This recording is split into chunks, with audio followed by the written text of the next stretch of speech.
All right.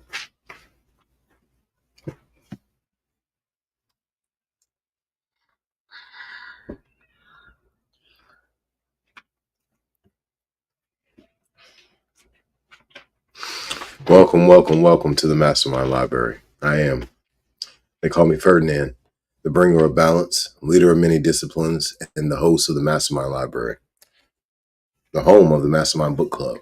And we've got Trigger here with us today. Oh. Yep. Yes, the MasterMind Library.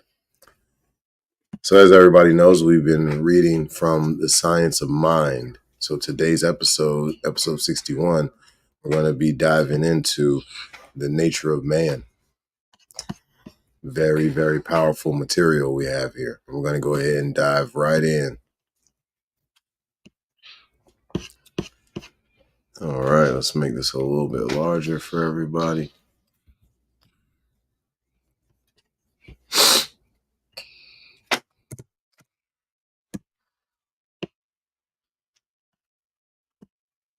All right, the nature of man. You doing all right, buddy? You gonna help me do some reading today? All right, cool. Introduction.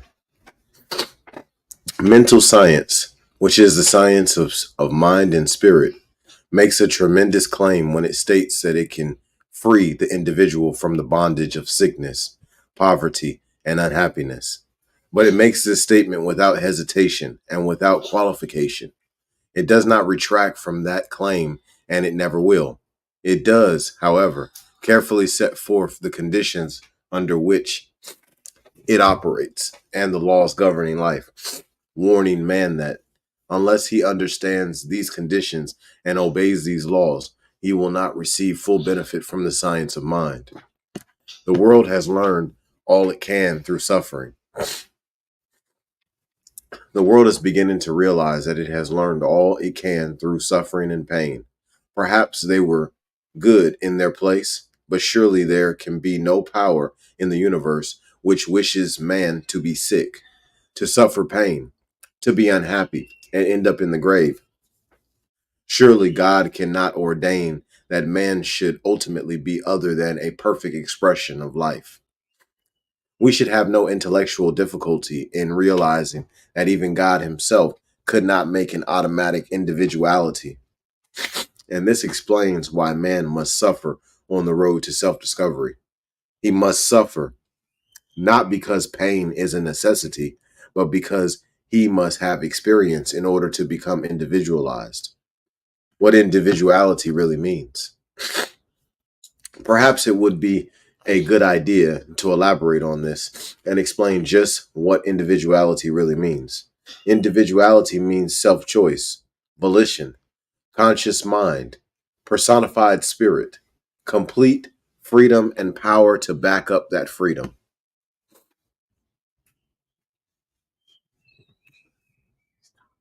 Sit up. Sit back. Sit up. All the way.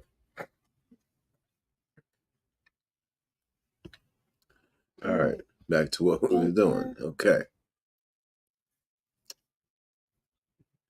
What individuality really means. Perhaps it would be a really good idea to elaborate on this and explain just what individuality really means. Individuality means self-choice, volition, conscious mind, personified spirit, complete freedom, and a power to back up that freedom. We cannot imagine a mechanical or unspontaneous individuality. To be free, to be real and free, individuality must be created in the image of perfection, and let alone to make the great discovery for itself. The answer to the freedom, the answer to the question, why did God make us free and compel that freedom, is apparent when we realize that even God could not do this. A freedom under compulsion would produce a freedom that would ultimately amount to the very worst kind of bondage. There is no such thing as compulsory freedom. Even God himself could not ordain this, for he could do nothing that would violate his own nature. No, man must be created with the possibility of limitless freedom, and then be let alone to discover the fact for himself. On the road to that discovery, he must be subject to the law of all life. And if in ignorance he violates the law, he violates that law, he must thereby suffer. This is not because, however, God imposes suffering or desires it, but simply because it is the necessity of the case. The meaning of freedom. Freedom of will means the ability to do so, say and think, say and think as one wishes, to express life as one personally desires. To be able only to think and dream of freedom would not be liberty. To imagine, without the power to manifest that imagination, would be to remain in a sort of dream world, which would never come to complete self realization. This is not the world in which man lives at all, for man's world is one of self expression, even though that expression appears at times to destroy him. Sin and punishment, righteousness and reward. We do not wish to enter into theological discussions in this course of instruction, but we do wish to make the thought clear to those who care to study it. There is no sin but a mistake, and no punishment but an inevitable consequence. Wrongdoing must be punished, for the law of cause and effect must be eternally operative. Right doing must be rewarded for the same reason. We do not say that man cannot sin. What we say is that he does sin or makes mistakes, and that he is thereby automatically punished. As long as he continues to make mistakes, this does not mean that there is an evil power in the universe, but it does mean that there is an immutable law of cause and effect running through everything. Sin is its own punishment, and righteousness its own reward. The age long discussion of the problem of evil will never be answered until we realize that it is not a thing of itself, but is simply a misuse of the law of freedom. The problem of evil will be met only to the degree that we cease doing evil and do good. For evil will disappear when we no longer indulge in it. When the whole world sees the right and does it, then, and not until then, will the problem of evil be solved for the entire race. The incarnation of spirit.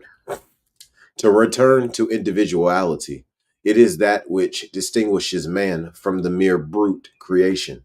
It is the greater incarnation of God in the human, the indwelling spirit of the Most High.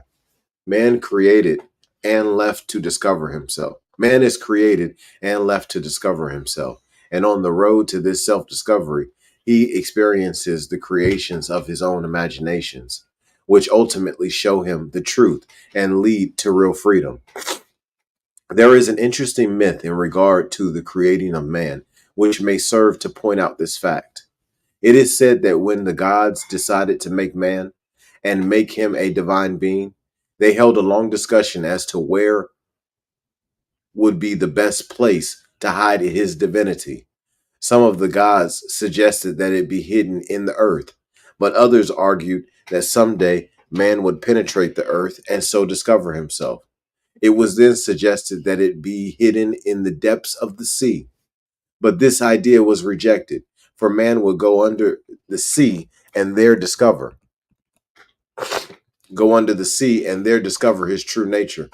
It was next suggested that his real nature should be deposited somewhere in the air, but this also was rejected, for he would surely fly through the air and find himself.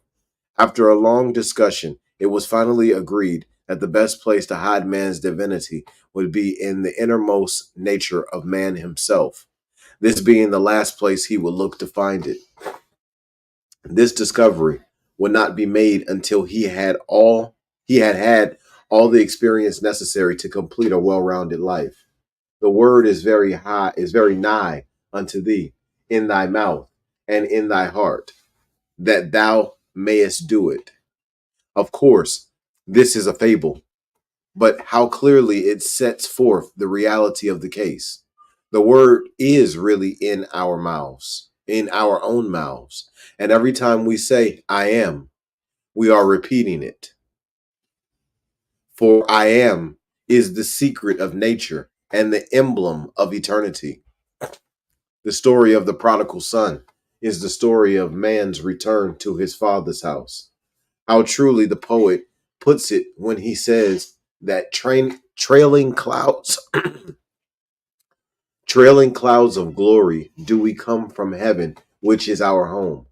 This is the mystical meaning of that marvelous poem of Robert Browning's called Saul. Saul had lost his sense of real life and lay in a stupor in his tent when David came to sing to him, to awaken him to the realization of his true nature. At first, David sings of the wonders of creation and of the delights of life. He tells Saul of his power and glory as a human being. And as the song expands, he touches the secret spring of Saul's being. He is Saul, yea, remember in glory. Ere error had bent the broad brow from the daily communion. Then he plainly, Elijah, move over. Then he plainly tells Saul of the Christ. This revelation finally awakens Saul to his old motions and attitudes kingly. The healing has taken place, and the realization of the truth has freed Saul from the thraldom of false belief. Different viewpoints. Some take the viewpoint that man was cast forth to discover himself, and others contend that man decided to do this for himself. It makes no difference what the case may be. Man is certainly on the pathway to self-discovery, and everything in his experience points to the truth of this fact. We know that the forces of nature wait on man's discovery of them and obey his will as soon as he understands how to make use of her laws. We certainly have freedom enough when we understand how to use that freedom. The Pilgrim Fathers might have had steam cars if they had understood the nature of steam. It was not pushed into man's experience by any autocratic power, but served him only after he had discovered how to use it.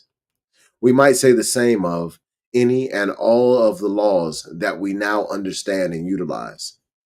The lesson of nature's laws. If we find this to be true of the laws of the mechanical world, why should we not also find it true of those mental and spiritual laws which transcend the mechanical world? No doubt, we shall find latent powers and capacities of which we have never dreamed, powers and abilities waiting to be understood and used. Behold, I stand at the door and knock. It certainly will pay man to spend much time and thought in the study of his own nature, for he will discover things about himself that will cause him to arise and shine. Man is today more than ever before awakened to the real facts of the case, and from now on his evolution will become very rapid. Nothing is impossible. All things are possible to the great whole, and man is a part of that whole. The relation of man to the universe of spirit. As the evidence of design in the universe proves a designer, so the evidence of self-choice shows a power that knows itself. The spirit is self-knowing. God knows that God is, but a universal self-knowingness really means a universal personalness. And so we see how God can be personal to every living soul who believes in spirit. We could truthfully say, so it seems to me at least, that there is one infinite person in whom we all live and move and have our being, for we all live in the one, man's experience. Let us assume that man is on the road to self-discovery. What is he to discover? That he is really free, but that in order to be free, he must first go through experiences which will teach him how to use his freedom properly. And after the lesson is learned, he will be free indeed. Everything seems as if this were true. We have traced man's progress carefully through his journey on this planet from the time when the first face was turned from the clod to now. And what have we discovered? That all nature waits upon man's self-discovery and is ever ready to serve him and do his bidding. Laws and forces undreamed of by our ancestors are now being employed. Powers and forces which to prehistoric man would have seemed as gods are today called nature's forces, and we consciously make use of them. Man has gradually merged with nature and her laws, and today stands forth as a new being, so far as the mechanical world is concerned. It seems as if he had conquered nature and compelled her to serve him. Nature waits on man. Nowhere on this path has he found nature opposed to him. She has silently waited for his recognition and as silently done his bidding. She will never contradict herself nor operate contrary to her inherent laws, but she will serve whoever comes to understand and use them along the lines of her way of working. Man never created any of these laws, but simply uses them, and he can do this only as he first obeys them. Nature obeys us as we first obey it, is an old saying and a true one. We learn the fundamental principle of a law, obey its mode of operation, and then have conscious use of it. It would be absurd to say that nature punished us because we did not make proper use of her laws. She simply will not work harmoniously for us until we harmonize with her. She will obey us only after we have obeyed her. This is, of course, true of any and all law. If we obey, it serves. If we disobey, it seems to punish. It is the same with those great mental and spiritual laws of our being. We must come to discover and utilize the inner forces of mind and spirit, for they are the highest powers. Man will be delivered from sin, sickness, and trouble in exact proportion to his discovery of himself and his relationship to the whole. Law is law wherever we find it, and we shall discover that the laws of mind and spirit must be understood if they are to be consciously used for definite purposes. The spirit knows, and the law obeys. Hidden away in the inner nature of the real man is the law of his life, and someday he will discover it and consciously make use of it. He will heal himself, make himself happy and prosperous, and will live in an entirely different world, for he will have discovered that life is from within and not from without. God and man. Man is made out of and from life. As effect, must partake of the nature of its cause. So man must partake of the divine nature from which he springs. Man reenacts the nature of God. If we realize that God is triune and that man is made in the image and likeness of God, we shall see that the whole scheme of life and the whole nature of the divine being is reenacted through man. This, of course, does not mean that man is God.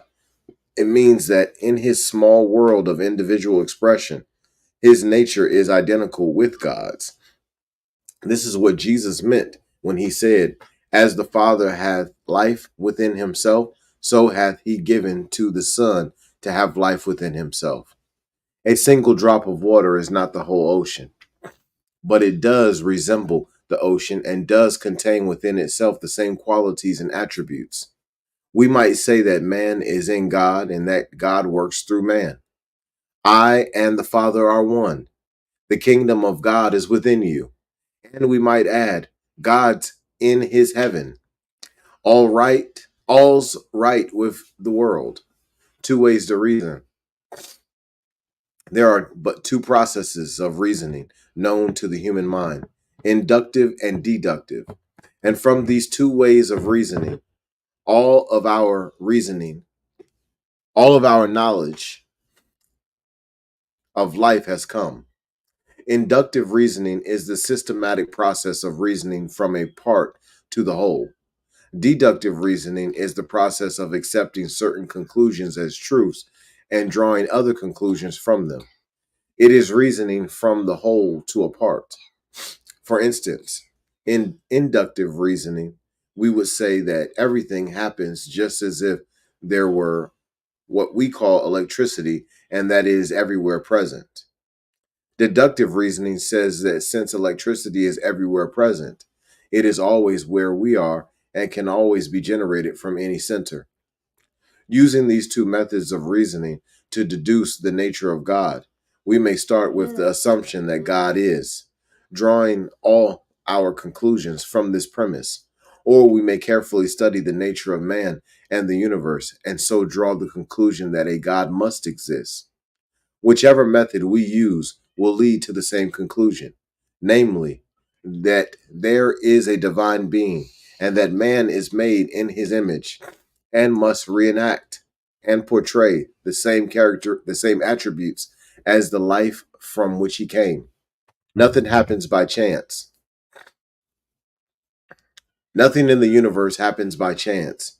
All is in accordance with law, and the law of God is as omnipresent as is the Spirit of God. The law is a law of mind, but back of the law is the Word.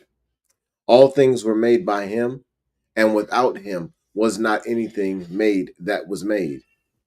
Back of our lives is the law of our being, and through that law runs the Word which we speak. For what things soever He, the Son, seeth the Father do, there also doeth the Son likewise.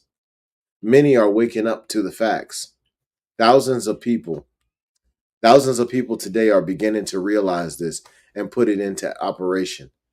And the results attained would fill more books than one man could read in a lifetime.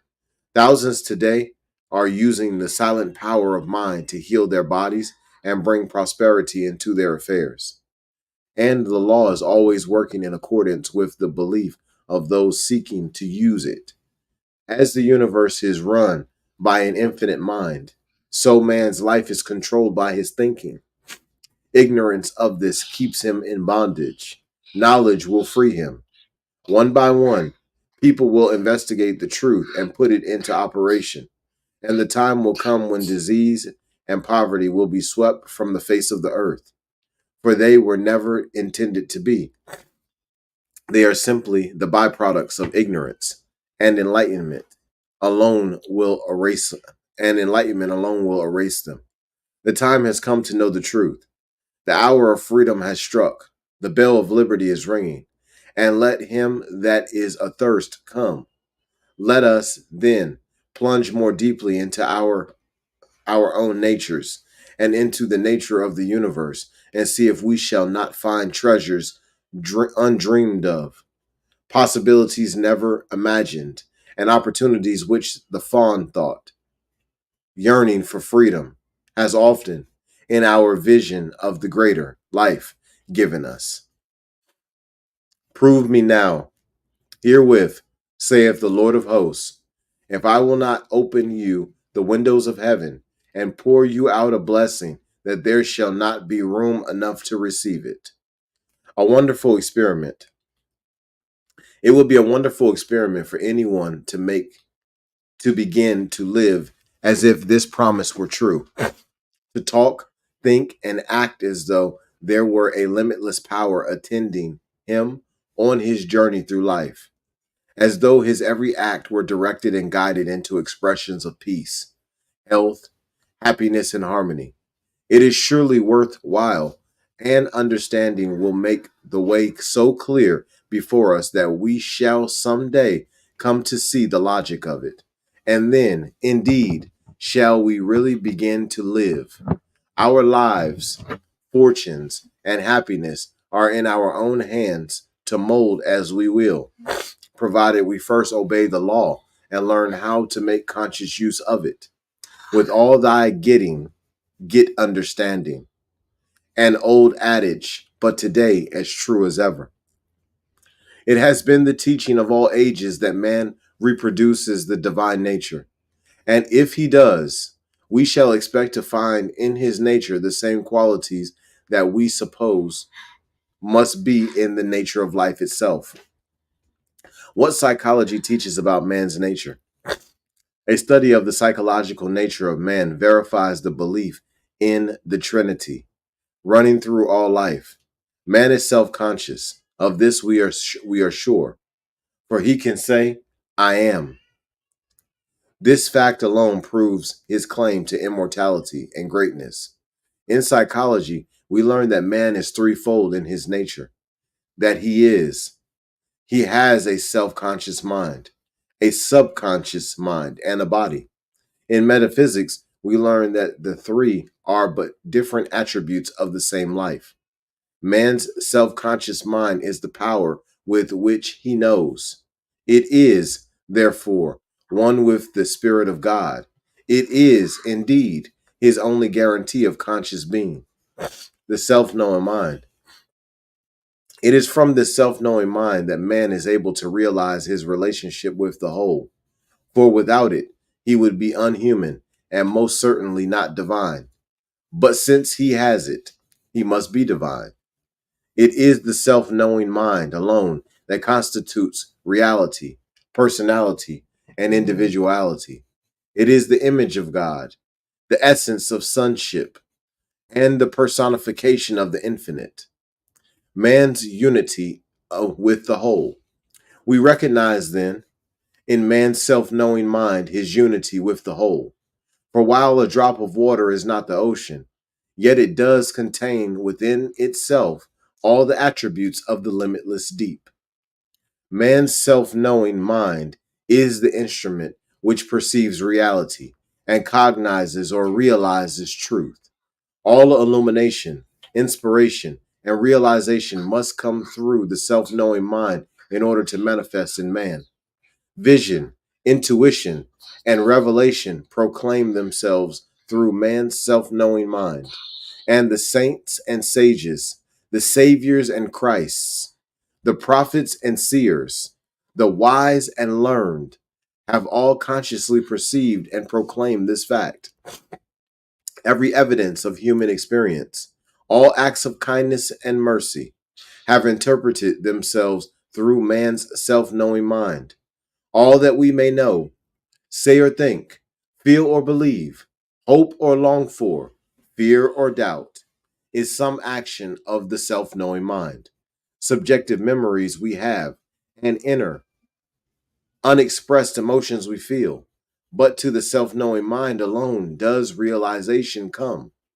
Without this capacity to consciously know, man would not exist as an express being, and, so far as we are concerned, would not exist at all. The self-knowing mind of man proclaims itself in every thought, deed,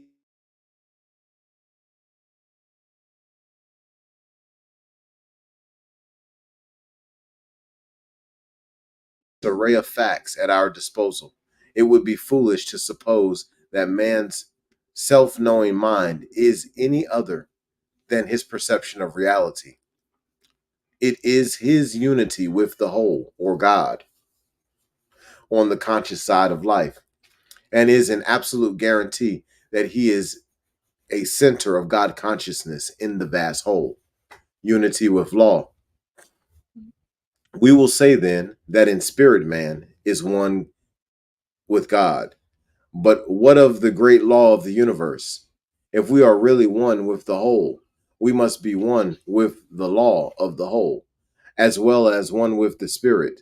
Again, psychology has determined the fact to be more than a fancy. The characteristics of the subconscious mind of man determine his subjective unity with the universe of life, law, and action. The subjective obeys the objective. In the subjective mind of man, we find a law obeying his word, the servant of his spirit. Suggestion has proved that the subconscious mind acts upon our thought without question or doubt. It is the mental law of our being and the creative factor within us. It is unnecessary at this point to go into all the details of the subconscious mind and its mode of action. It is enough to say that within us is a mental law, working out the will and purposes of our conscious thoughts. This can be no other than our individual use of that greater subjective mind, which is the seat of all law and action, and is the servant of the eternal spirit through all the ages. Marvelous as the concept may be, it is none the less true that man has at his disposal, in what he calls his subjective mind, a power which seems to be limitless. This is because he is one with the whole on the subjective side of life. Man's thought, falling into his subjective mind, merges with the universal subjective mind and becomes the law of his life through the one great law of all life. There are not two subjective minds. There is but one subjective mind. And what we call our subjective mind is really only the use that we are making of the one law. Each individual maintains his identity in law through his personal use of it, and each is drawing from life what he thinks of it. To learn how to think is to learn how to live, for our thoughts go into a medium that is infinite in its ability to do and to be. Whatsoever he desires, if he thinks correctly and becomes a living embodiment of his thoughts, this is not done by holding thoughts, but by knowing the truth, the body. But what about man's body? Is that too one with the body of the universe? Let us briefly analyze matter and see what it really is. We are told that matter is not a solid, stationary thing, but is a constantly flowing, formless substance which is forever coming and going. Matter is as indestructible as God, as eternal as timeless being. Nothing can be either added to or taken from it. The very bodies we now have were not with us a short time ago. As Sir Oliver Lodge says, we discard many of them on the path through this life, for the material from which our bodies are composed is in a constant state of flow. Vistas of thought open up along the line of mental healing when we realize this fact. Later, we will thoroughly discuss and work out a definite technique for the purpose of healing. Matter is not what we thought it to be. It is simply a flowing stuff taking the form that mind gives it. How about the matter from which other things than the body are made? It is all the same. One substance in the universe takes different forms and shapes and becomes different things. Last stages of matter. The last analysis of matter resolves it into a universal ether and leaves nothing more than a stuff which may be operated upon. Matter in the last analysis is composed of particles so fine that they are simply supposed to be. In other words, it disappears entirely, and the place where it once was is again, without form and void. Matter, as we know it, is only an aggregation of these particles arranged in such order as to produce definite forms, which are determined by something which is not material. There is no difference between the particles which any one form takes, and the particles which all forms take. The difference is not in the minute particles, but in their arrangement. The unity of all body. Our bodies are one with the whole body of the universe. Seeds, plants, cabbages, and kings are made of the same substance. Minerals, solids, and liquids are made from the primordial substance, which is forever flowing into form and forever flowing out again into the void, the formless and the formed. Nothing could form a formless stuff. which has no mind of its own, except intelligence operating upon it. Again, we come back to the Word as the starting point of all creation, God's Word in the great world, man's Word in the small world. One spirit, one mind, and one substance, one law, but many thoughts, one power, but many ways of using it, one God in whom we all live, and one law which all operate. One, one, one. No greater unity could be given than that which is already vouchsafed to mankind. But why is man so limited? Why is he still poor, sick, afraid, and unhappy? Because he does not know the truth. That is the only why. But why was he not so made that he would have to know the truth? The answer is that even God could not make a real man. That is, a real personified expression of himself without creating him in freedom and leaving him to discover himself. This is the meaning of the story of the prodigal son and the whole meaning of it. Individuality means self-choice. Individuality means real individualized being and real personified self-choice.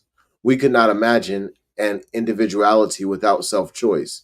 But what would be the use of self-choice unless the ability to choose were backed with the power to externalize that choice? It would remain simply an idle dream, never coming into real self-expression. A little thought will make it clear that if man is created to express freedom, he must be left to discover himself. Of course, during the process, he will have much experience, but in the end, he will come out a real being. The day of man's discovery of himself marked the first day of the record of human history on this planet. And from the day when he first made this discovery, he has constantly risen and continuously progressed. All the forces of nature attend him on his way, but he must first discover them in order to make use of them. The greatest discovery ever made, the greatest discovery that man has ever made was that his thought has creative power. That is, that it uses creative power. His thought of itself would have no power unless it were operative through a creative medium. We do not have to compel law to operate. All that we have to do is to use it.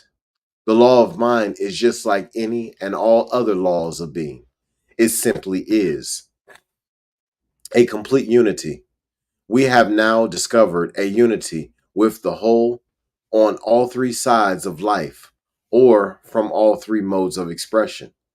We are one with all matter in the physical world, one with creative law of the universe in the mental world, and one with the Spirit of God in the conscious world. What more could we ask or hope for? How would it be possible for more to be given? We could ask for no more, and no greater freedom could be given. From now on, we will expand, grow, and express only to the degree that we consciously cooperate with the whole. Metaphysical meaning of words used in individual chart number 2. B. Upper section. Spirit. That part of man which enables him to be self-conscious. That which he really is. We do not see the spirit of man any more than we see the spirit of God. We see what man does, but we do not see the doer. Christ, Logos, the word of God manifest in and through man. In a liberal sense, the Christ means the entire manifestation of God and is, therefore, the second person of the Trinity. Christ is a universal idea, and each one puts on the Christ to the degree that he surrenders a limited sense of self to the divine realization. Sonship. We are all sons of God and all partake of the divine nature. Microcosm. the individual world as distinguished from the universal. Emmanuel, God within us. Emmanuel, God with us, means that Christ is in everyone. Personality, the external evidence of individualized being. Individuality, each one is a separate identity in mind, and no two are alike. Each is an individualized center of God consciousness. Our personality is the use that we make of our divine individuality. Conscious state. The conscious state is the self-knowing mind of man. It is the only thing that distinguishes him from brute creation. Without a conscious state, of mind, man would not be at all, or at least he would not know that he is. The conscious mind should be carefully guarded, as it is the real man. Mental means that man is mentally conscious. Spiritual means that man is a spiritual being. Reason, inductive and deductive.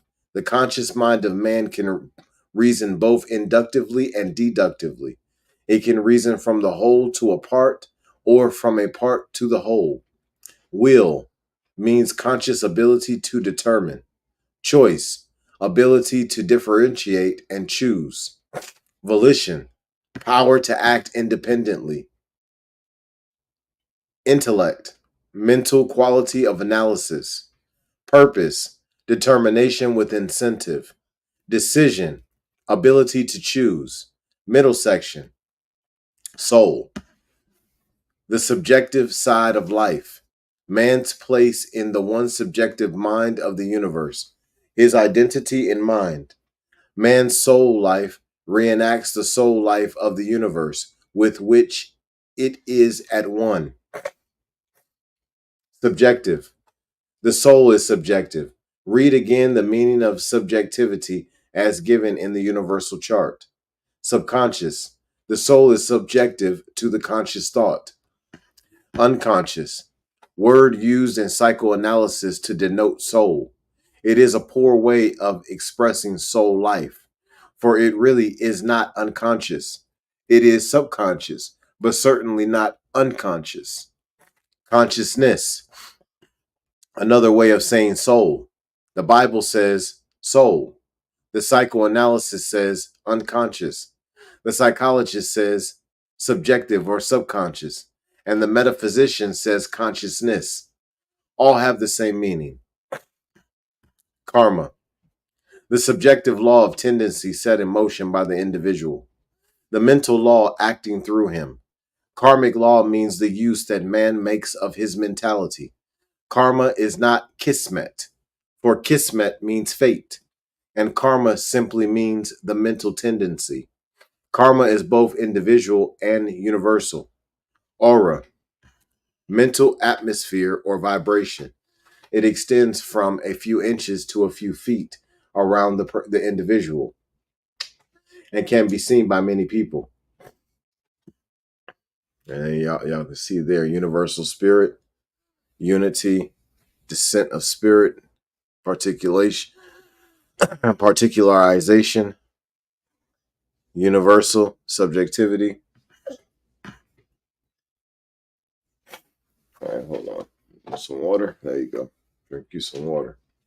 This chart shows first the universal spirit, then the universal soul or subjectivity, which is the medium of all thought, power, and action, then particularization and manifestation of spirit.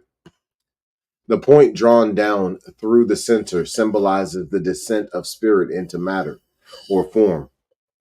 It is necessary that spirit be manifested in order to express itself. The word unity, or on the descending line, shows that all come from the one. Man reenacts the whole universal life, and his nature is identical with spirit. What is true of the whole is true of any one of its undivided parts. Man comes to a point of individualization in the whole and is subject to the law of the whole. Memory. 1 second.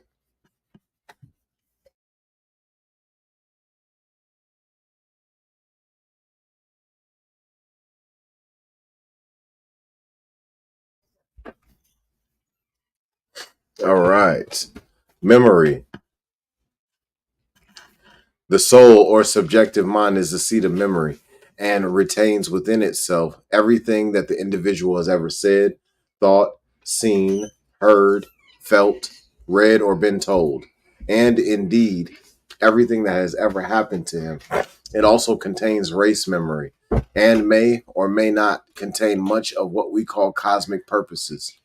Cosmic purposes mean the ideas of God. The soul of man, being in constant contact with the soul of the universe, might contact tremendous powers if it would turn to the one. Conflict. No. All right, there we go. In the study of psychoanalysis, which means the analysis of the soul, we learn that the subjective side of thought, being the seat of memory, often retains thoughts and suppressed emotions which more or less tear or bind. This is what is meant by inner conflict. Psyche means soul. Inherited tendencies. The subjective, being the seat of memory, contains the race characteristics and tendencies. We do not inherit diseases, but we do inherit tendencies. This is the way that family and race traits are handed down. Race suggestion, the tendency to reproduce what the race has thought and experienced. Prenatal conditions, the tendency to inherit family traits. Image of thought, the soul or subjective mind contains all of our thoughts as mental images or pictures. Autosuggestion, the soul receives the suggestions of the individual. Reason deductive only, that which is subjective can reason deductively only. Lowest section, body, the definite outline of flesh containing all of the ideas which go to make the complete physical instrument. Effect, that which follows cause. The body is always an effect. Affairs, that which happens to the external man. Condition, external things, the result of thought. And then we've got that same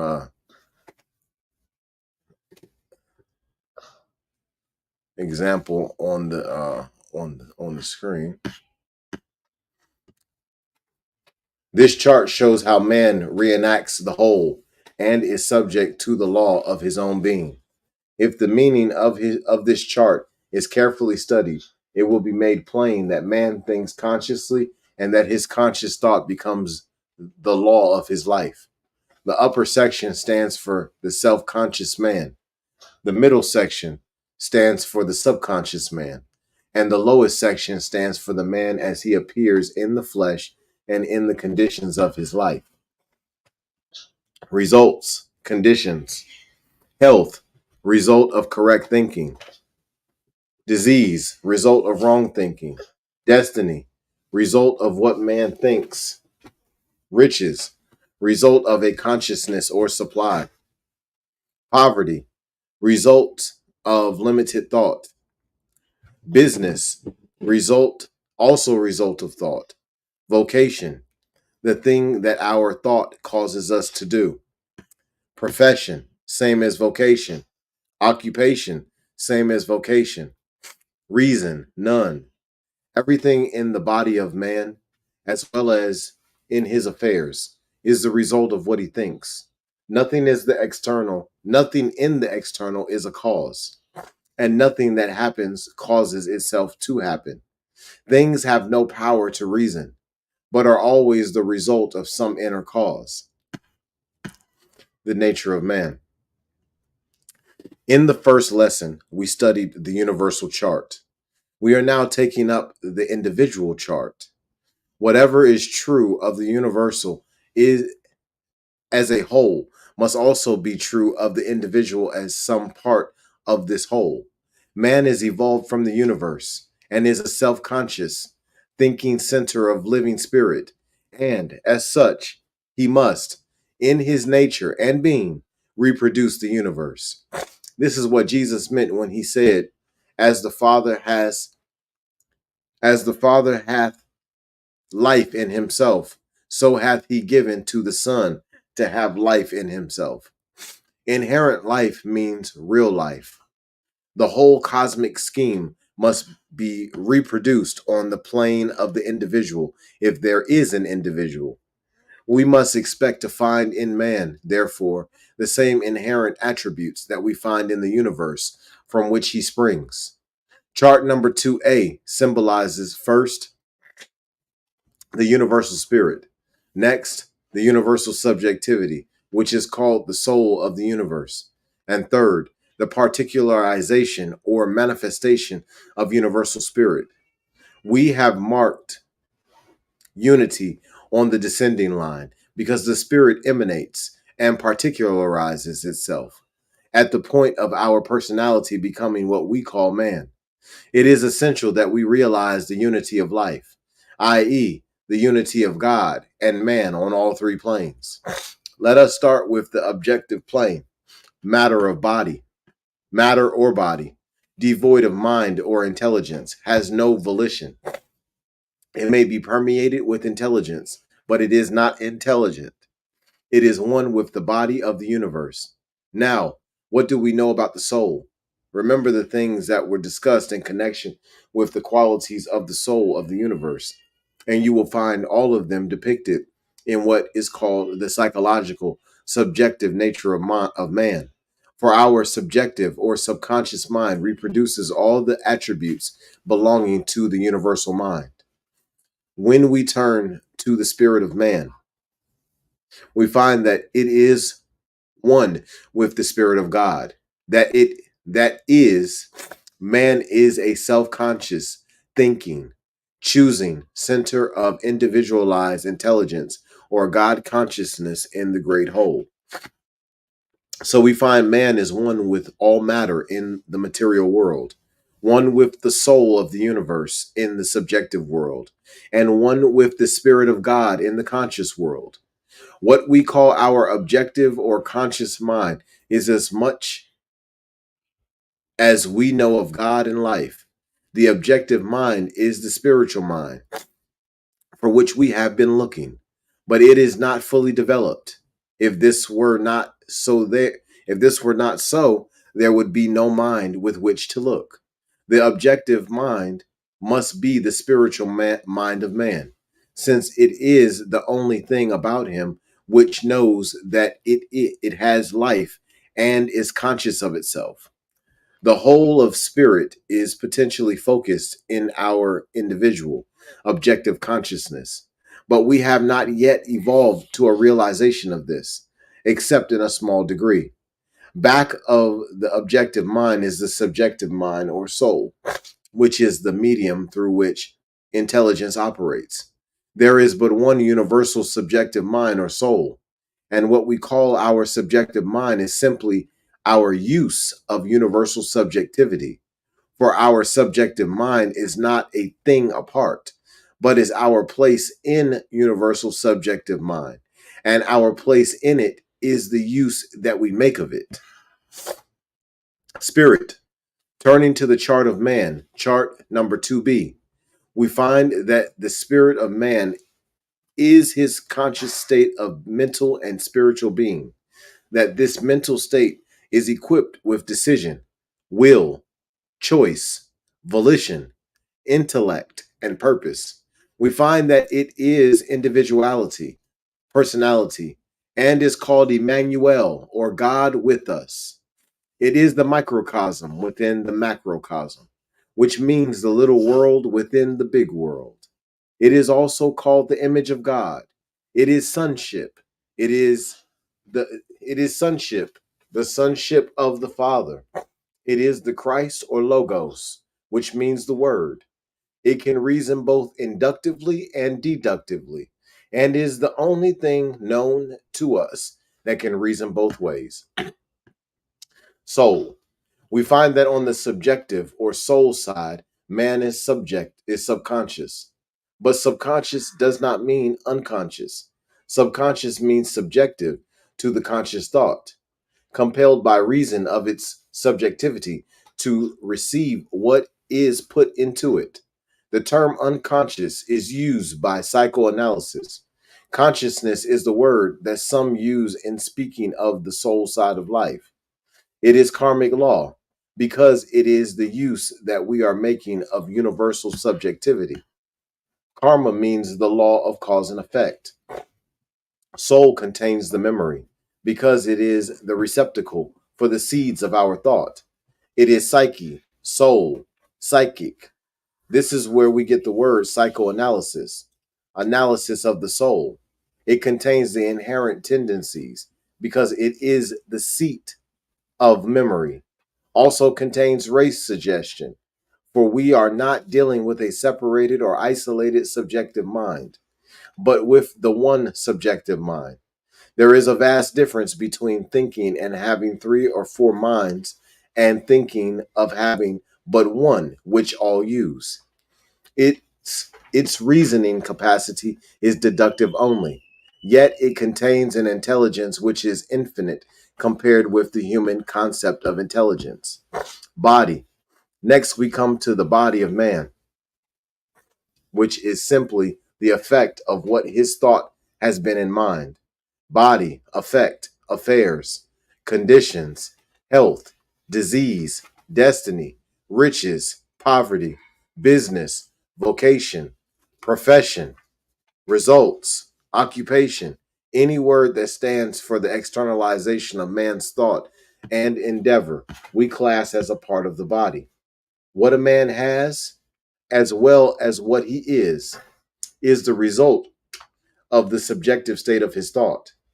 The thinker is conscious mind, but when he thinks, he lets fall the forms of his thought into subjective mind, which is the universal medium of all thought and action.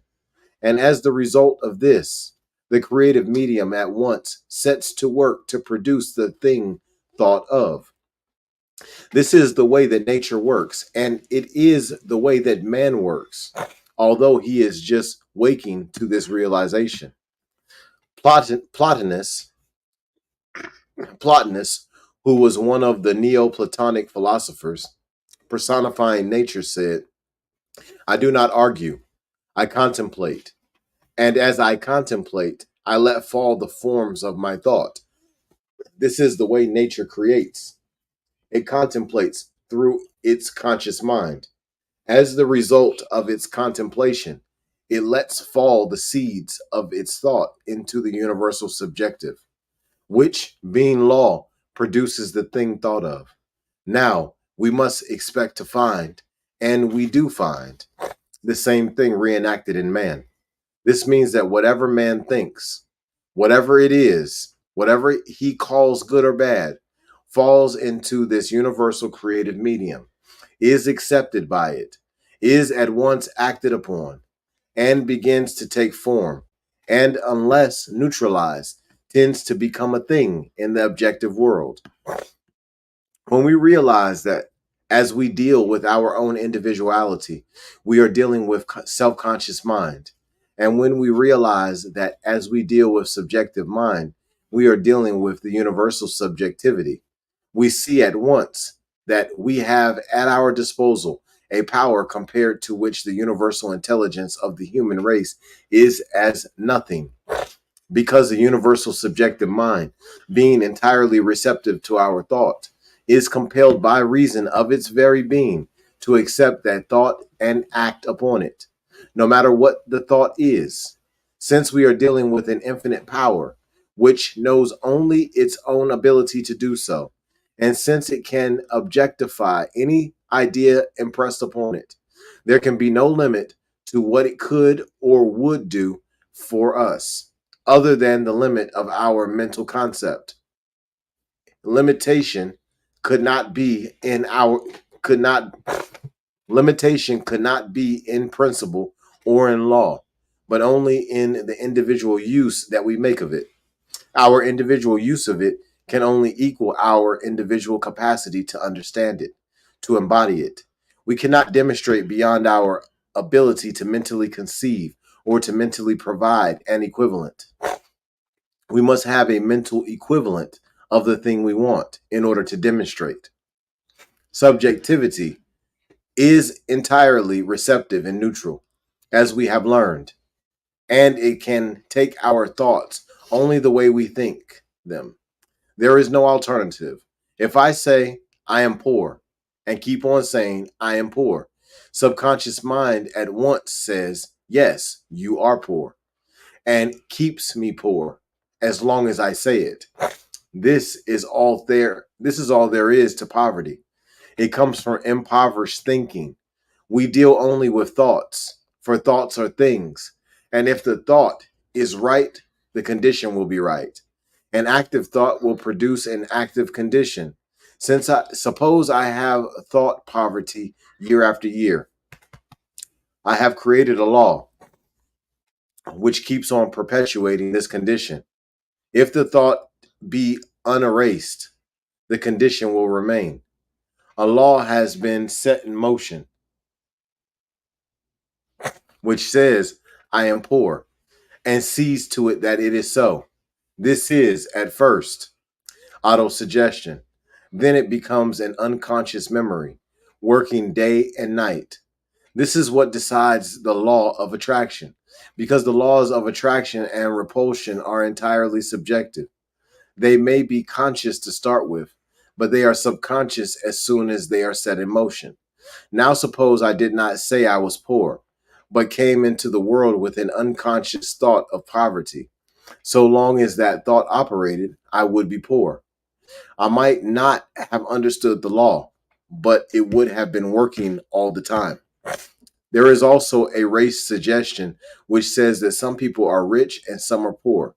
So we are all born or come into this world with a subjective tendency toward negative conditions. But we are also dealing with a subjective tendency toward ultimate good. Because in spite of all conditions, the race believes more in the good than in the evil. Otherwise, it would not exist. It believes that everything will come out all right rather than all wrong. This is the eternal hope and sense of all life. No matter what may be in the soul or subjective state of our thought, the conscious state can change it. This is what treatment does. How can this be done? Through the most direct method imaginable, by consciously knowing that there is no subjective state of poverty, no inherited tendency toward limitation, no race suggestion operating through subjectivity, nothing in, around, or through it that believes in or accepts limitation in any way, shape, form, or manner. The conscious state must now provide a higher form of thought. What does it do? It supplies a spiritual realization, a self-conscious realization, and says, I partake of the nature and bounty of the all good, and I am now surrounded by everything which makes life worthwhile. What happens then?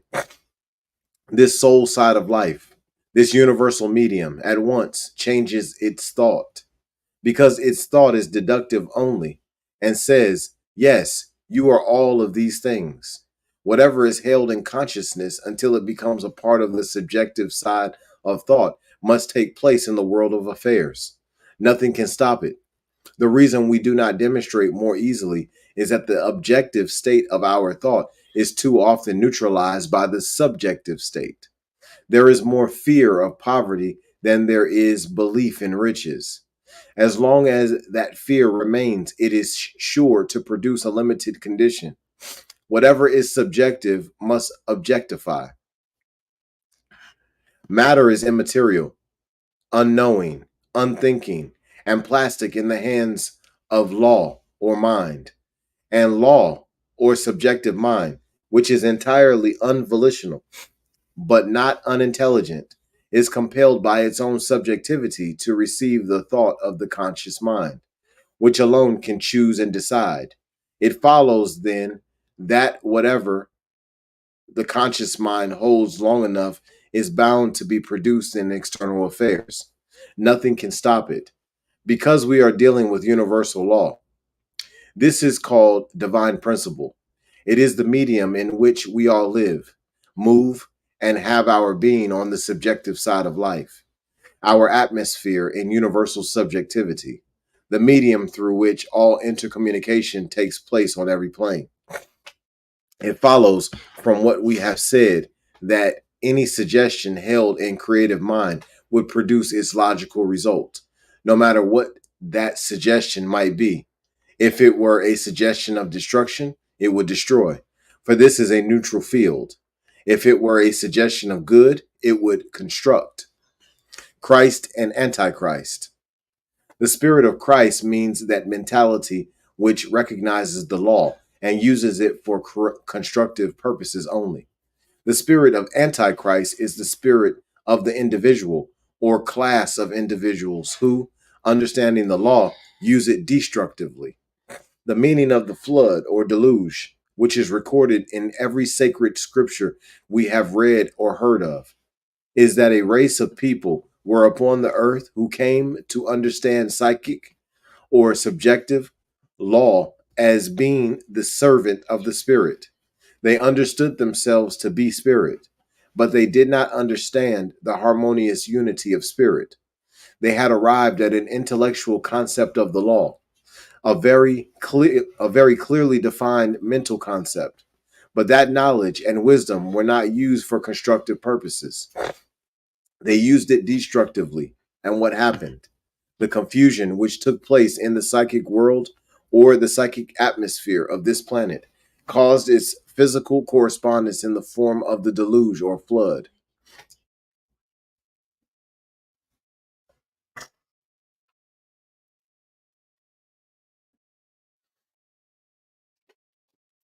Psyche also means sea, and it was into this psychic sea that Jonah fell. Stop. Sit up and sit back. You move off to them. Right there. You can take the notebook. Psyche also means sea, and it was into this psychic sea that Jonah fell. This is the meaning of the story of Jonah and the whale, and is also why in Revelation it says there was no more sea. It does not mean that law shall be eliminated, but that the time will come when it will be used for constructive purposes only. The misuse of this law today is called malpractice.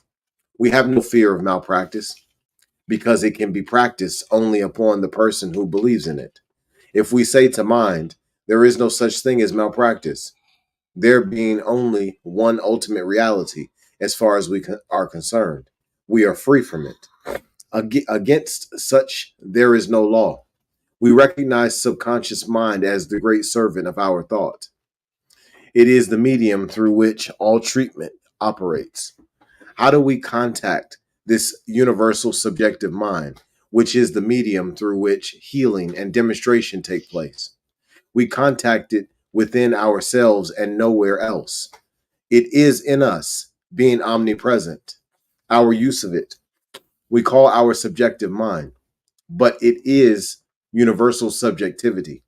Man is identified in mind. Mental treatment recognizes that each individual has his identity in mind and is known in mind by the name he bears. The subjective law knows that there is a John Smith and a Mary Jones. Why?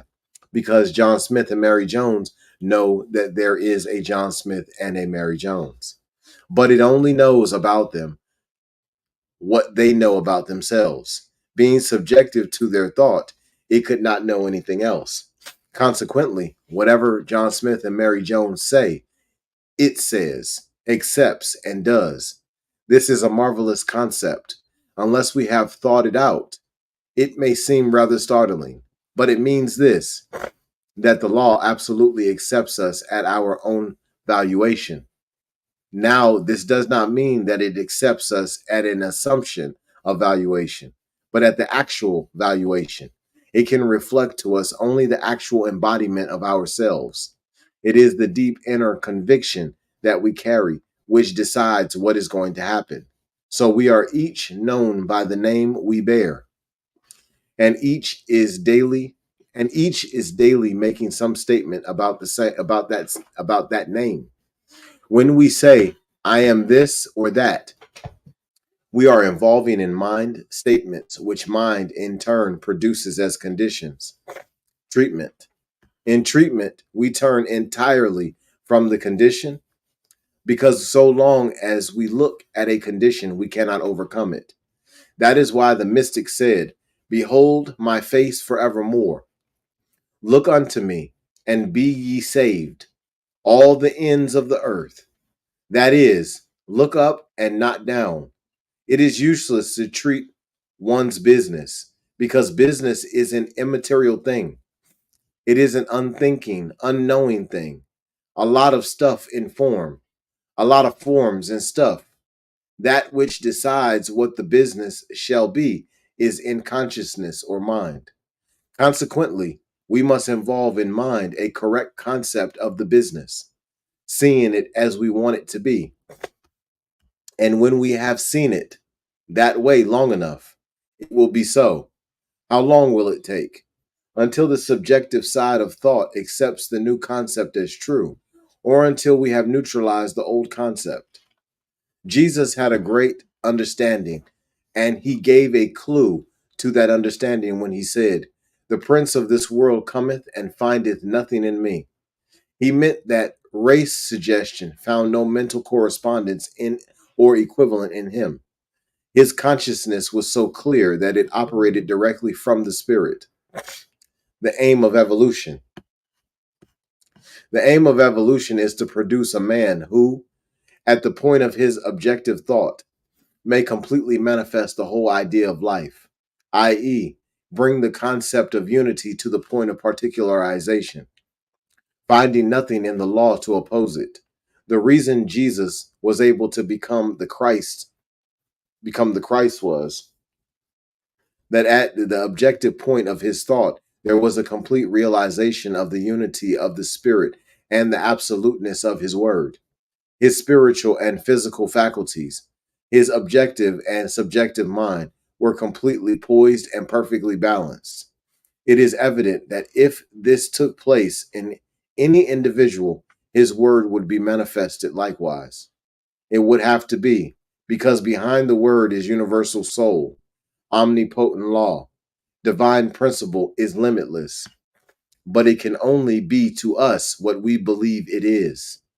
Why must we believe it is? Because until we believe it is, we are believing it is not. The reason some people cannot demonstrate the truth is they do not realize it. The whole thing is a matter of belief, but belief is scientifically induced into a subjective state through conscious endeavor and effort. Treatment is the science of inducing within mind concepts, acceptances, and realizations of peace, poise, power, plenty, health, happiness, and success, or whatever the particular need may be. What does a practitioner do? He sets the law in motion in universal mind. Let us suppose that Mary is sick and that John is a practitioner. She comes to him saying, "I am sick." He, being a metaphysician, understands that mind is all. She does not understand this. She feels that she is sick. No.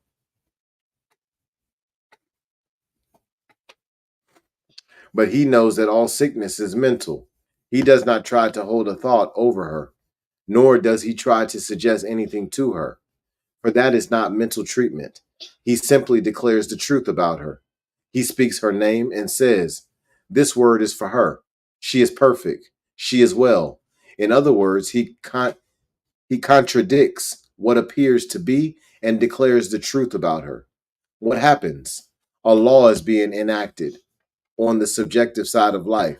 His word operates through the universal sea of mind in which both live, sets in a motion a law which objectifies through her body as healing. Mary thinks a miracle has been performed. She exclaims, "I am healed. I did not have a bit of faith, but John healed me. No miracle has been performed. He used a law which all may use if they will. Suppose Mary were perfectly well, but wanted a position. What would the treatment be?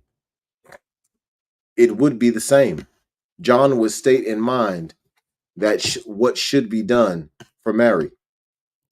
There is only one law, and Mary could demonstrate just as well for herself if she understood it. But she must first see it demonstrated to realize it. This is the state of mind of most people who come for healing. They do not know what ails them. They think their condition is due to some external cause. Nevertheless, they are healed and exclaim, "This is a marvelous thing, though I do not understand what it is all about." Often they become superstitious about it, as people do about the things they do not understand. Once they understand the law, however, healing is no longer a mystery. The only reason a man has difficulty in throwing off some weakness of character, while believing in spirit implicitly and having faith that he is going to overcome his limitation, is because he has not induced the necessary mental images in mind. If he had, he would have overcome his trouble. Thinking of his weakness keeps the image of it before him. In treating, turn entirely away from the condition. Disease and limitation are neither person, place, nor thing. They are simply images of thought. Turn entirely from the condition or the limited situation to its opposite, that is, to the realization of health, happiness, or harmony. Method of treatment. Although several methods of treatment are used, there are but two distinct methods. One is called argumentative and the other realization. The argumentative method is a process of mental argument in which the practitioner argues to himself about his patient. He is, consequently, presenting a logical argument to universal mind or divine principle. And if that argument carries with it a complete evidence in favor of his patient, it is supposed that the patient will be healed. The method of realization is one whereby the practitioner realizes within himself the perfect state of his patient. It is purely a spiritual and meditative process of contemplating the perfect man. And if the embodiment of the idea is really made, it will at once produce a healing. Treatment is for the purpose of inducing an inner realization of perfection in the mentality of the practitioner, which inner realization, acting through mind, operates in the patient. Between John and Mary, there is one universal medium, which is also in John and Mary. It is not only between them, but in them. As John knows right where John is, since there is only one, he is at the same time knowing right where Mary is, because his work is operative through a field which is not divided, but which is a complete unit or whole, i.e., universal subjectivity.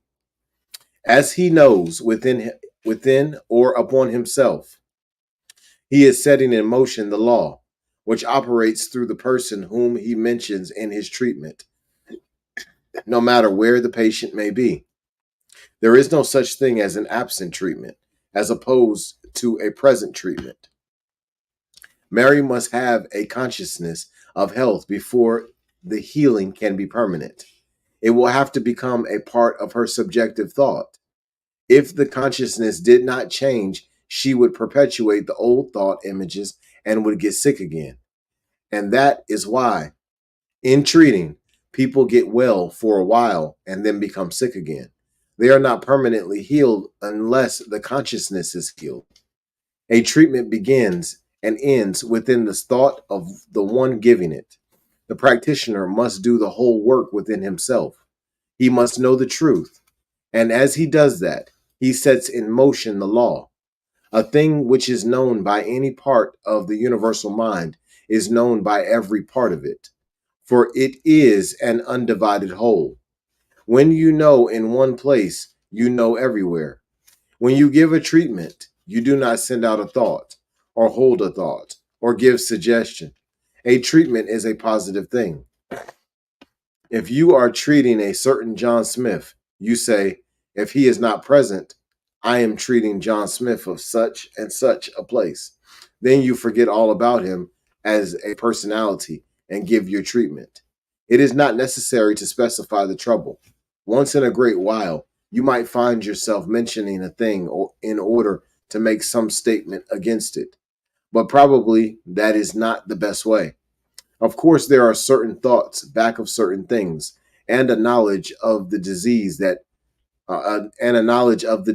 might enable you to know better what thought to destroy. It is like this. Mary Jones comes to John Smith and says, I have tuberculosis. In answer to this, he declares, this word is from Mary Jones. She is a perfect and complete manifestation of pure spirit, and pure spirit cannot be diseased. Consequently, she is not diseased. This is an argument, trying to bring out the evidence in favor of perfection. It is an argument which produces a certain conclusion in the mentality of John Smith, and consequently, it sets in motion a certain law for Mary Jones. As John does this day after day, he gradually becomes convinced of her perfection, and she is healed. If he could do it in 1 minute, she would be healed in 1 minute. There is no process in healing. It is a revelation, an awakening, a realization of life. Man exists in divine mind as a perfect image, but he covers himself with the distorted images of his own thoughts along the pathway of his healing of his mental experience. If using the method of realization, say, this word or thought is for Mary Jones, then begin to realize the perfect presence, the only perfect presence. God is all there. God is all there is. There is no other life. Very little argument, but more and more a complete realization. This is very powerful, although it makes no difference which method you use, as they produce the same result. It is a good idea to combine both. In the case of the child, the treatment should be the same. It would have an effect commensurate with the absolute conviction that the practitioner has. But in the case of an infant who is subjective to the conscious thought of the people around it, you must teach those people how to think about the child and see that they do think that way. Else you might heal the child and their thought might make it sick again. In the case of failure, it is probable that the trouble is more with John than with Mary. As far as the immediate, stop, sit up, move over right there. Keep going forward.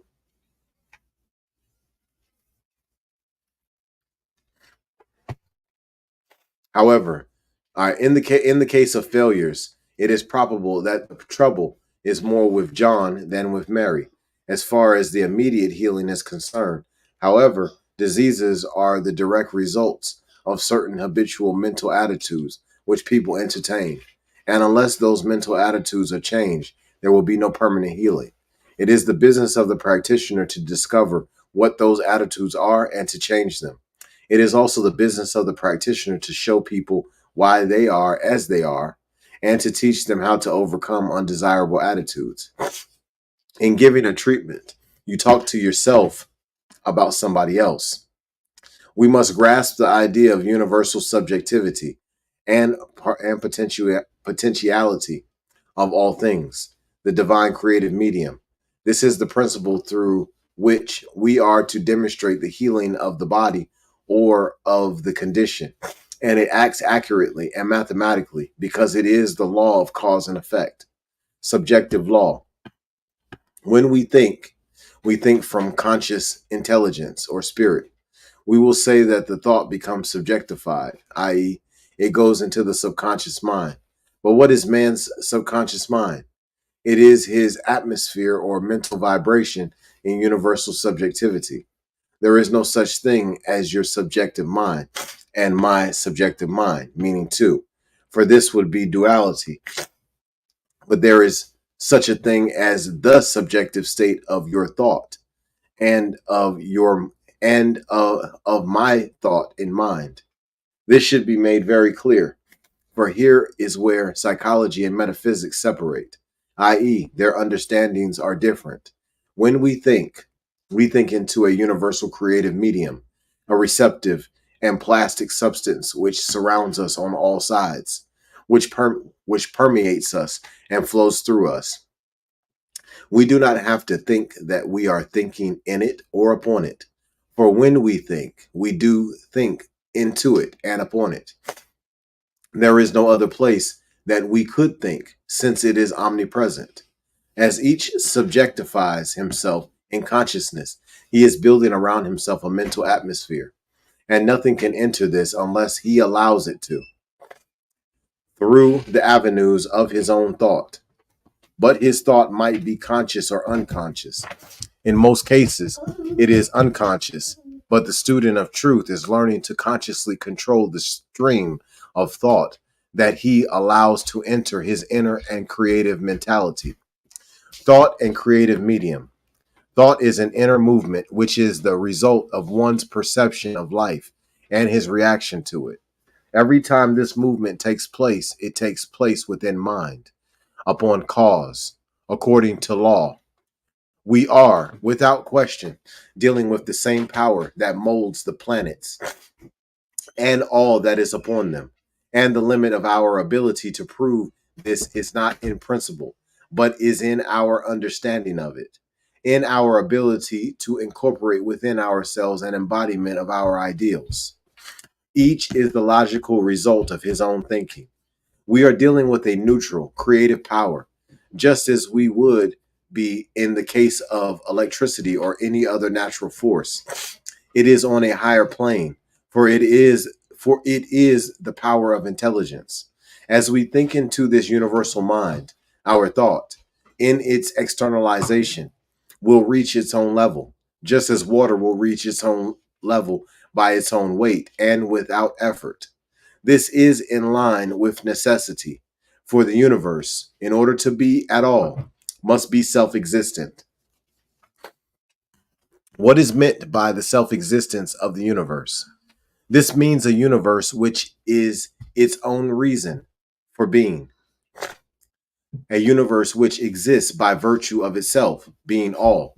Each one of us is today the result of what has gone before, either consciously or unconsciously, no matter what kind of a condition he may be in. As soon as we realize this, we shall be better off, because we shall see that since what we now are, or what we now have and experience, is the result of what we have thought, the answer to what we shall be is contained in what we now are, for we can change our thinking. Man thinks and supposes that he lets go of the thoughts he thinks, but such is not the case. For thought becomes subjectified in mind, like a seed planted in the soil. It stays there, unless neutralized, and decides the attraction and repulsion in the experience of the one thinking. There is a constant action on the subjective side of life, and it is this unconscious process which decides what is going to happen in the outer expression.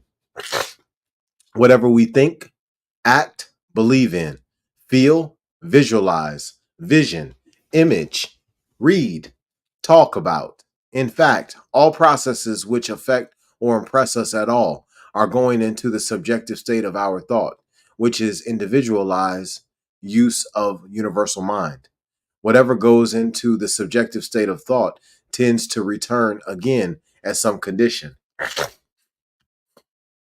a law of belief. Jesus said, "As thou hast believed, so it be done unto thee." Knowing the nature of the law, he did not say, "It is done unto you as you wish." He announced the universality of law when he said, "As thou hast believed, so be it done unto thee." We are dealing with law. Someone may say, "I can't imagine God not caring." I cannot either. but we are dealing with law.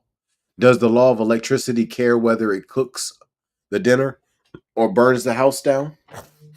Whether it electrocutes a criminal or warms the feet of a saint? Of course, it does not care at all. Does the urge, which impels people to express, care whether a man kneels in ecstasy or lies drunk in the gutter? We are dealing with law, and it follows that since we are dealing with law, it will ultimately bring back to us the results of the forces which set it in motion through it. Consequently, no person who is enlightened would seek to use this law destructively, for he would know that sooner or later the very power set in motion by himself would ultimately destroy him. All they all they that take the sword shall perish with the sword. The Spirit of Christ is the spirit which constructively uses the law. The spirit of Antichrist is the destructive use of law. The Spirit of Christ, being in line with the cosmic life, will always transcend, neutralize, destroy, and utterly obliterate the spirit of Antichrist. And ultimately, only the Spirit of Christ can succeed. He that hath an ear, let him hear. The cycle of necessity and karmic law. The cycle of necessity means that those things which the individual sets in motion through the law must ultimately swing back to him again. This is the karmic law, the law that binds the ignorant but frees the wise. The law has been announced by every great teacher who has ever lived. Jesus referred to this law when he said, "As thou hast believed, so it be done unto thee." And when he said, "Heaven and earth shall pass away, but my words shall not pass away." It is the law to which Isaiah referred when he said, "So shall my word be that goeth forth out of my mouth.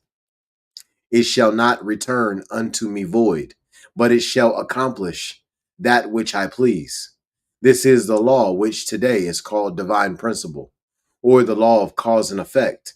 It means that once a tendency is set in motion through law, it is bound to objectify at the level of the subjective concept which entertains it. There is nothing fatalistic about this, for we may consciously change the currents of subjectivity with the conscious thought. Indeed, this is what treatment does. The law of action and reaction. This is simply the law of cause and effect. And instead of getting too occult or mystical a concept of it, we would better think of it simply as something into which we think and which returns to the thinker what he thinks into it. This law can be applied for concrete purposes, and once it is set in motion, the rest works automatically. This is why we may absolutely trust principle when we understand how it operates. It knows everything and can do anything. But in order to work for us, we must let it work through us. This is the power that Jesus used when he withered the fig tree and when he raised Lazarus from the dead. We argue in mind. So we argue in mind. And if we argue toward a belief in health, we will be healed. It isn't a question of suggestion or of the power of thought making us well, for this is but a limited sense of willpower. It isn't something over which we must clench our teeth and will to be. It is something which we have to know. Water doesn't have to will to be wet. It is wet. And if we go into it, we will get wet. Life doesn't have to life doesn't have to claim to be life. It simply announces itself to be what it knows that it is. So we argue in mind, not to convince mind that it is or can accomplish, but to convince ourselves that we are now perfect. Wrong use of mind. There have been many controversies about the use and the misuse of this power. Some claim that we cannot misuse this power, since there is but one mind, and it cannot act against itself. Mind cannot act against itself, and any person who knows this and who knows that there is no human mind to destroy or to be destroyed is immune from malpractice. But let anyone believe in malpractice, and he will open mental avenues of receptivity to it. For we can receive only that to which we vibrate. Malpractice is the ignorant use of something which of itself is good. It is the wrong use of mental power, and will never be indulged in by anyone who understands the truth. Neither can one who understands the truth be affected by it. There can be innocent, there could be innocent, ignorant, and malicious malpractice. Innocent malpractice in the form of sympathy and disease and trouble, thereby accentuating these conditions, is often prolific of dire results. Ignorant malpractice would be about the same thing. For instance, when one sees a criminal, thinking of him as such helps to perpetuate the state in which he is manifesting. Malicious malpractice would be an act of centering thought for destructive purposes. When Jesus said, "The prince of this world cometh and hath nothing in me," he meant that he had neutralized all race thought about destruction and so was immune to all false suggestion. This we all should try to do. Subjective, but not unconscious. The subjective mind can deduce only. It cannot, of itself, initiate anything. But this does not mean that it is unintelligent. We must be very careful not to labor under the delusion that because the subjective mind cannot reason, it is unintelligent. For it is infinitely more intelligent than our present state of conscious mind, but is, nevertheless, controlled by it. If our subjective consciousness were always clear, that is, if it never received any false impressions, the spirit would always flow to the point of objectivity, and we would never make mistakes. We would never be sick, poor, or unhappy. How habits are formed. Back in the subjective are the images of thoughts surrounding us, all acting as living intelligences. It is here that habits are formed. For when one has a habit that he cannot seem to break, he is hypnotized by the thought or desire back of that habit. The thought force has grown too strong to be controlled. Habits are healed by neutralizing the thought forces behind them. Law is mind in action. There is one infinite life acting through law, and this law is mental. Law is mind in action. We are surrounded by an infinite, subconscious, impersonal, neutral, plastic, creative, ever present thinking stuff from which all things come, which, in its original state, permeates and penetrates all things. By impressing our thought upon this substance, we can cause it to produce for us that which we think, to the limit of our ability to mentally embody the idea. Impressing our thought upon it, it is not an external act. For when we impress our thought upon ourselves, we are thinking into it. This is because of the unity of all mind. This is one of the great lessons to learn. We do not know anything outside ourselves. This is what Jesus meant when he said, "Ye shall know the truth, and the truth shall make you free." When we know within ourselves, we are knowing at the point of that individualized spirit which we are, upon the very heart of the infinite, the ever present substance, which is ever responsive to itself. We are bound by our own freedom. We are all bound, tied hand and foot by our very freedom. Our free will binds us. But as free will create as free will creates the conditions which externally limit us, so it can uncreate us, or uncreate or dissolve them. The universe, being deductive only, cannot refuse man anything. The very force that makes us sick can heal us. The force that makes us poor can make us rich. And the power that makes us miserable can make us happy. If this were not true, there would be duality in the universe, and this is impossible. Oneness with all law. When we know of our oneness with God and law, what a great burden will be removed with which otherwise would cause us to struggle in making a demonstration. The sense of opposition must forever be removed from the consciousness which perceives unity. Instead of saying, "Here is a sick man to heal, and I shall have to work hard on this case," we should realize that there is nothing but concept in the universe, and therefore say, "I am going to conceive of this man as being absolutely perfect," and then the same power which made him sick will heal him. This is the reversal of thought. That which we call our subjective mind is but a point in universal mind where our personality maintains its individualized expression of spirit. If we think of ourselves, if we think of ourselves as being separated from the universe, we will be limited by this thought, for it is a belief in separation from good which binds and limits. We are bound by nothing except belief. They could not enter in because of unbelief, and because they limited the Holy One of Israel. There is but one mind. Here is the point. Everything we experience, touch, taste, handle, and smell, environment, bodies, conditions, money, happiness, friends, all are effects. It is clear that the infinite and limitless possibilities of that one of which man is a part depend in man's in man's expression upon his own concepts. If he is a point of personality and limitless mind, which he is, and if all of his life must be drawn from this one mind, which it must, there cannot be anything else, can there?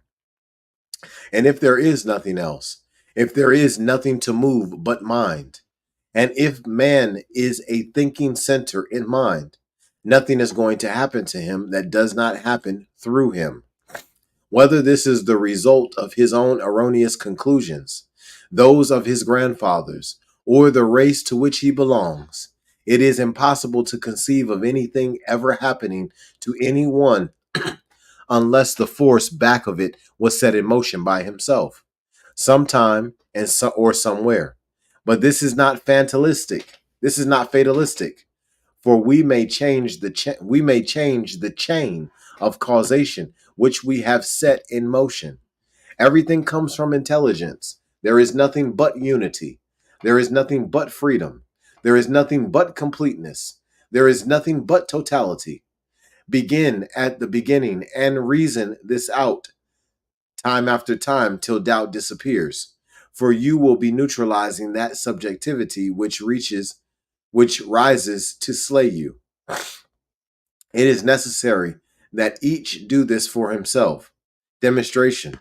As far as making a demonstration is concerned, when we get the correct consciousness, this is the easiest thing in the world. But we cannot demonstrate beyond our ability to mentally embody an idea. The argument is between our experience, what the world believes, and what we are convinced is the truth. It should be understood that we can demonstrate in spite of our own selves, in spite of all weakness, in spite of every fear, in spite of all that is in us, because such is the power of the truth. If we waited to be good before demonstrating, the wheel might turn a million times. But law is neither good nor bad. Law is and responds. The possibility of demonstrating does not depend upon environment, conditions, location, personality, or opportunity. It depends upon ourselves and upon nothing else. The universe will never deny man anything unless we conceive that it is possible for man to think of something that it is impossible for the universe to produce. Everyone who asks receives according to his belief. Karmic law. Annie Besant said of karma, "It is the law that binds the ignorant, but frees the wise." That which is called karma in the Orient, we call cause and effect. The subjective state of consciousness is our karma. This is the result of the thinking that has gone before, and of the race suggestion operating through us. Karma is not fate. It is mental law. and it can be changed by right thinking and right action. Karma is not kismet. Thought force. Thought force is the movement of consciousness, which sets law in operation. The movement of consciousness upon itself creates a motion or vibration in intelligence and upon substance, the force of which is equal to the reality of the thought set in motion. For everything that happens in the objective world, there must be something in the subjective world to perfectly balance it. Just suppose for a moment that the universe is nothing but water, permeated by an infinite intelligence.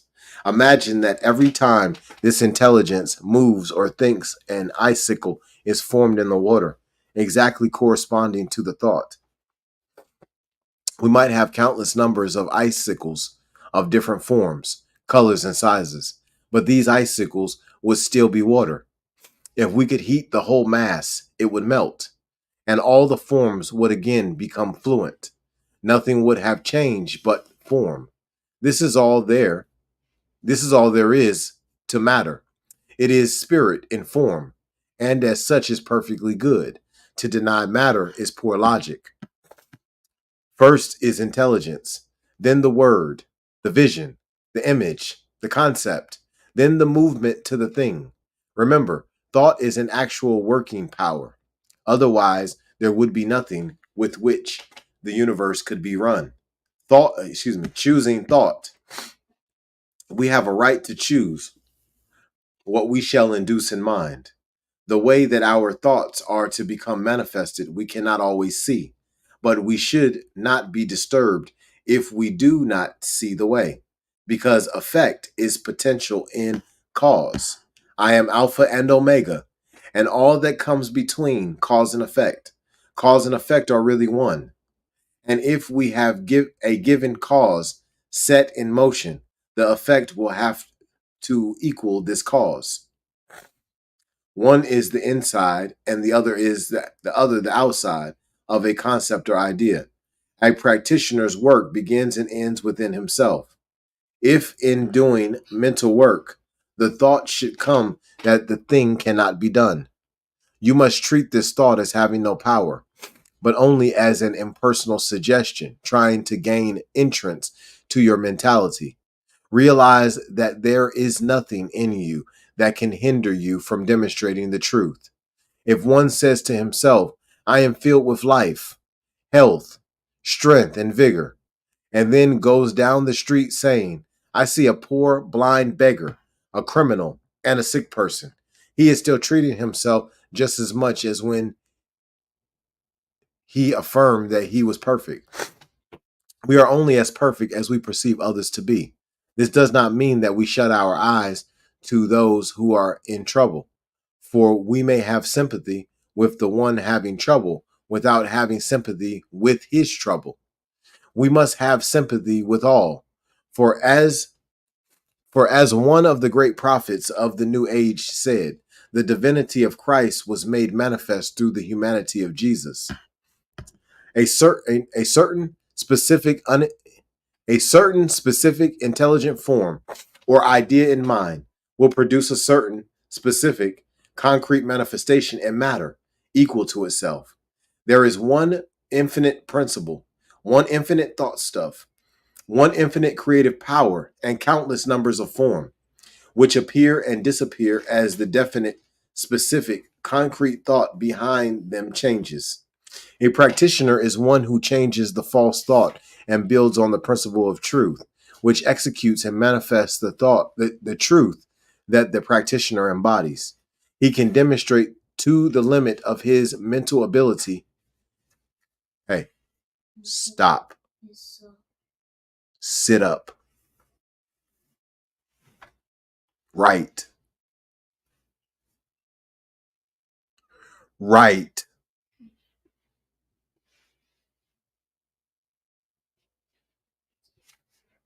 Right. Right. No. Right. Yes, there you go.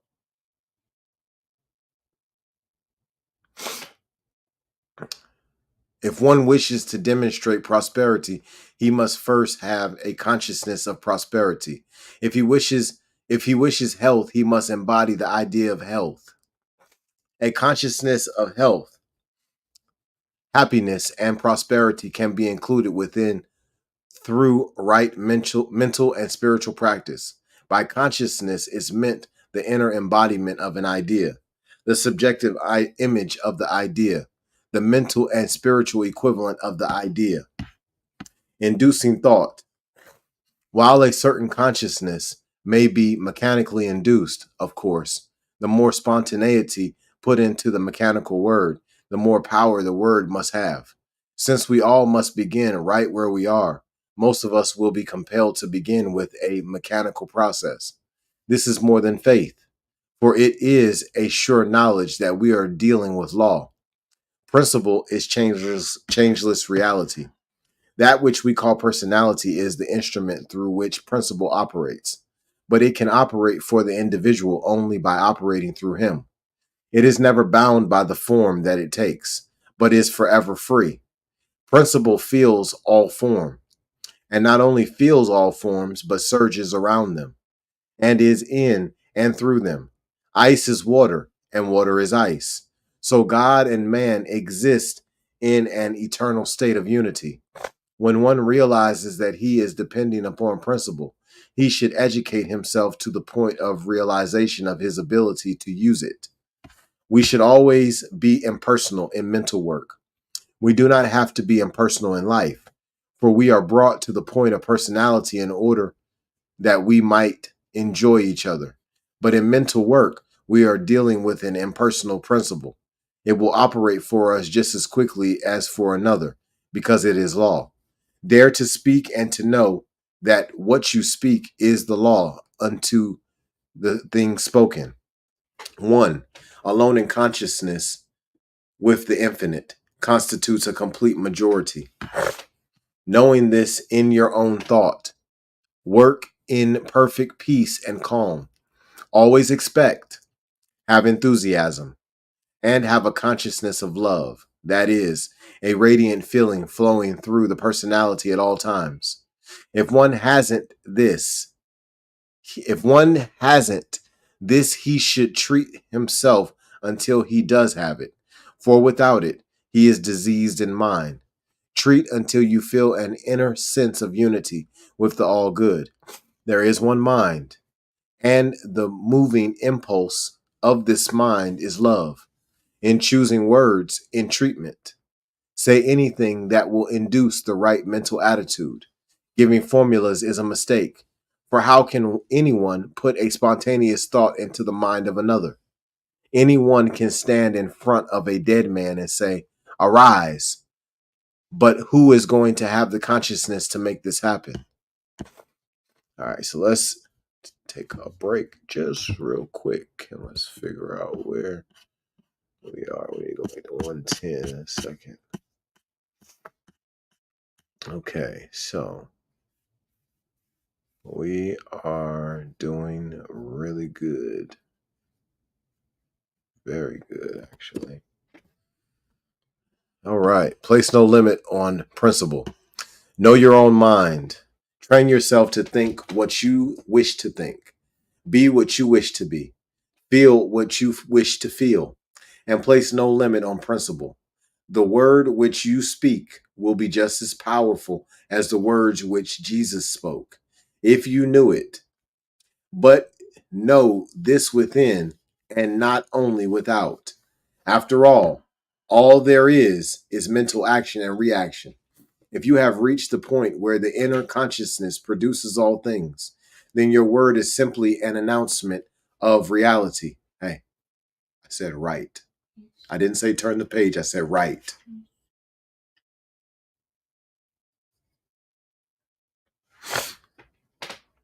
Know that when you give a treatment, the act takes place in infinite mind. Infinite mind is the actor, and you are the announcer. If you have a vague, subtle, unconscious fear, get still and think, who am I? What am I? Who is speaking? What is my life? Think right back to principle until your thought becomes perfectly clear again. Such is the power of right thinking that it cancels and erases everything unlike itself. It answers every question.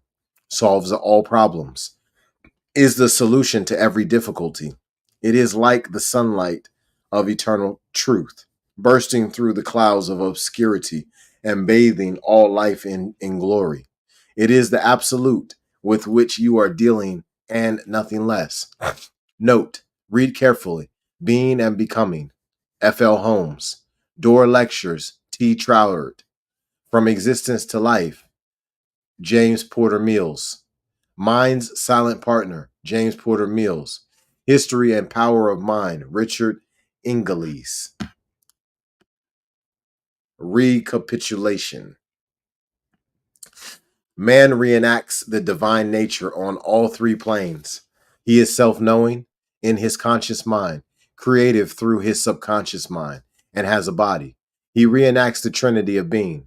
Man is in perfect unity with the whole. His conscious mind is his understanding of God. His subjective mind is the use that he makes of the universal creative medium, and his body is one with the body of God. There is but one mind in the universe, and man uses it. Man is an identity in the universe. He is a center of God consciousness. At first, he is ignorant of this and misuses his power, consequently bringing upon himself misfortune and sickness. Man's thought operates through the medium of universal creative mind. As he thinks within himself, he thinks upon creative mind and sets law in motion. Since there is but one mind, a person may think for himself or for someone else and cause the law to operate as he directs. The use of creative mind is like the use of the creative soil. Man never creates. He simply uses a creative law. Objective, conscious and self-knowing mind all have the same meaning. They mean that part of man which knows that it exists. Subjective, subjective, subconscious, unconscious, soul, and consciousness have the same meaning. They mean the inner creative medium. Body, affect, and outward conditions all respond to the inner thought. The spirit of man.